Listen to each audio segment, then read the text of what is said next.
కొరియాలో చిన్నపిల్లల బొమ్మల్ని కూడా ఎంత ఫ్యాన్సీగా అమ్ముతారో తెలుసా? చూడండి మీరే. ఇది ఒక టాయ్ షాపు. దీంట్లో చిన్నపిల్లల కోసం బొమ్మలు అమ్ముతూ ఉంటారు. లోపలికి వెళ్ళి చూద్దాం రండి.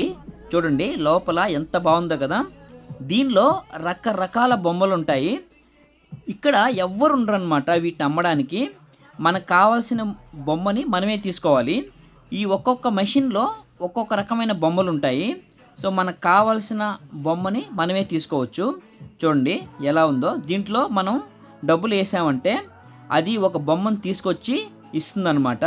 కింద ప్రైజ్ అని ఉంది కదా, ప్రైజ్ అవుట్ అని ఉంది కదా, అక్కడ బొమ్మ బయటకు వస్తుంది. దానిలో నుంచి తీసుకోవాలి. దీనిలో మనం క్యాష్ అయినా ఇవ్వచ్చు, కాయిన్స్ అయినా ఇవ్వచ్చు. ఇక్కడైతే కార్డ్ ఆప్షన్ కూడా ఉందంట.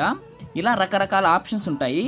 అయితే ఇక్కడ చూడండి ఎన్ని రకాల బొమ్మలు ఉన్నాయంటే అన్ని రకాలు ఉంటాయి. పొరపాటున ఒక్కసారి ఇక్కడికి చిన్నపిల్లలను కానీ తీసుకొచ్చామంటే ఇంకా బొమ్మల్ని తీసుకునేదాకా వదలరు అనమాట.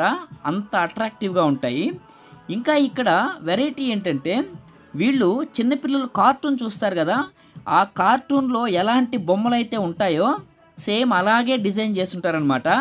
సో ఒక్కసారి వాళ్ళు కానీ చూసారంటే ఇంకా ఖచ్చితంగా కొనుక్కోవాల్సిందే. అంత బాగా డిజైన్ చేసి ఉంటారనమాట. ఇంకా కొరియాలో ఇలాంటి షాప్స్ మనకి చాలా చోట్ల ఉంటాయి. అంటే ఒక రకమైన మెయిన్ ఏరియాకి వెళ్ళామంటే అక్కడ ఖచ్చితంగా ఇలాంటి షాప్స్ ఉంటాయన్నమాట. మన దగ్గర కాయిన్స్ లేకపోతే ఇలాంటి మెషిన్ పెట్టుంటారు. ఇందులో మనం క్యాష్ ఇస్తే అది మనకి కాయిన్స్ ఇస్తుంది అనమాట. ఇంకా ఇక్కడ తక్కువ కాస్ట్ అంటే ఎంత ఉంటుందంటే కనీసం 1000 వన్స్ ఉంటుంది. 1000 వన్స్ అంటే 60 రూపాయలు. ఇంకా కొంచెం పెద్ద బొమ్మ అలా అయితే 2000, 3000, 5000, ఇంకా 10,000 కూడా ఉంటుంది. 10,000 అంటే ఆల్మోస్ట్ 600 రూపాయలు. ఇలా రకరకాలుగా ఉంటుంది అనమాట. చూడండి ఎంత క్లాసిక్గా ఎంత ఫ్యాన్సీగా అమ్ముతూ ఉంటారు కదా. మీకు ఎలా అనిపించిందో కామెంట్ చేయండి.